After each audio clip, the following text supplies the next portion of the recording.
Avril 2026. Une jeune femme rayonnante de 31 ans, au sommet de sa carrière, s'envole pour la Tanzanie.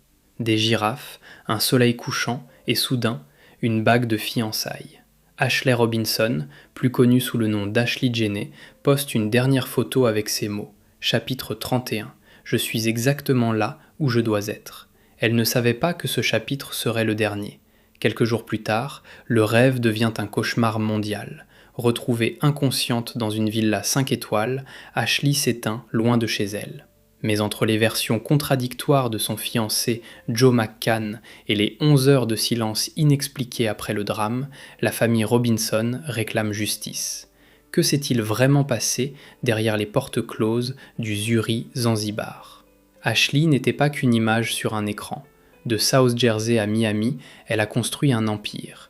Mannequin pour de grandes marques, égérie de clips pour Drake, Future ou Rick Ross. Elle était une force de la nature, une femme d'une intelligence émotionnelle rare qui prônait le développement personnel. Elle ne fuyait pas les débats, parlant ouvertement de ses relations et de son identité.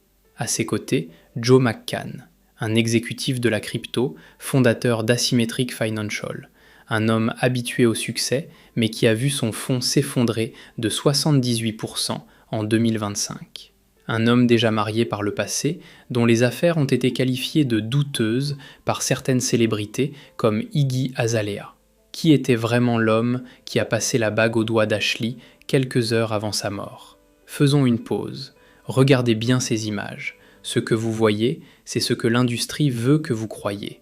Mais ici, on ne s'arrête pas à la surface. Avant que je ne vous révèle le détail qui change absolument tout dans ce dossier, prenez une seconde. La vérité est souvent là, sous nos yeux, mais personne n'ose la regarder en face. Si vous êtes encore là, c'est que vous faites partie de ceux qui cherchent à comprendre. Abonnez-vous maintenant pour rejoindre la meute. On continue, et ce qui suit va vous glacer le sang. Le 8 avril, Ashley appelle sa famille. Elle et Joe ont eu une dispute. Le personnel de l'hôtel doit les séparer. Le 9 avril, Joe affirme l'avoir trouvée pendue. Mais il y a un trou noir de 11 heures entre l'incident et l'appel de Joe à la famille. Pourquoi attendre autant ? Pourquoi les rapports médicaux parlent-ils de marques inexpliquées autour du cou et de strangulation ? Ses parents, Harry et sa mère, sont dévastés. Ils ne croient pas au suicide. Ils demandent les images des caméras de surveillance, les rapports de toxicologie, la vérité que l'ambassade semble encore retenir. Le corps d'Ashley est toujours en Tanzanie, et l'enquête, elle, reste une plaie ouverte. Le dossier est désormais entre vos mains. Était-ce une fatalité ou une mise en scène orchestrée ? La réponse se trouve peut-être dans les détails que nous venons d'analyser. Quel est votre avis sur cette affaire ? Dites-le moi en commentaire.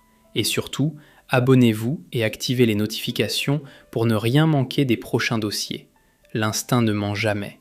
On se retrouve très vite. Restez vigilants.